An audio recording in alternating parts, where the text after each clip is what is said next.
আর এবার খুশির খবর, পুজোর মুখে ভ্রমণ পিপাসু বাঙালির জন্য সুখবর। 11 মাস বন্ধ থাকার পর আগামী 1 সেপ্টেম্বর থেকে ফের চালু হচ্ছে কলকাতা কাঠমান্ডু সরাসরি উড়ান। এই মুহূর্তে কলকাতার যাত্রীদের নেপাল ভ্রমণের জন্য ভায়া দিল্লি ফ্লাইটে নেপালের বৃহত্তম বেসরকারি বিমান সংস্থা বুদ্ধ এয়ারে সফর করতে হয়। 1 সেপ্টেম্বর থেকে সেই ঝুঁকি থাকছে না। মাত্র 85 মিনিটেই কলকাতা বিমানবন্দর থেকে পৌঁছে যাওয়া যাবে ত্রিভুবন বিমানবন্দরে। যাবেন কলকাতা থেকে কাঠমান্ডু, অথচ যেতে হচ্ছিল ভায়া দিল্লি। এর ফলে একদিকে যেমন প্রচুর সময় নষ্ট হচ্ছিল, তেমনি বিমানের ভাড়া বাড়ছিল। অতএব যে সমস্ত ভ্রমণ পিপাসু বাঙালি কলকাতা থেকে নেপাল ভ্রমণে ইচ্ছুক, তারা কখনোই এই পথ মারাতেন না। এবার পরিস্থিতি পাল্টাচ্ছে। আবারও বুদ্ধ এয়ার ভারতবর্ষের দ্বিতীয় শহর হিসেবে কলকাতাকে বেছে নিয়েছে সরাসরি কাঠমান্ডু পর্যন্ত বিমান চালু করার ক্ষেত্রে।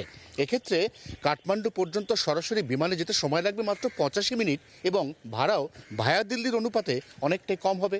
ফলে অনেক বেশি সংখ্যক মানুষ, ভ্রমণ পিপাসু বাঙালি, তারা পুজোর মুখেই পেতে চলেছেন সুখবর। এমনটাই খবর বিমান মন্ত্রক সূত্রে।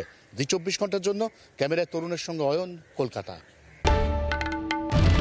বাংলার আওয়াজ, বাঙালির আবেগ, জি 24 ঘন্টা।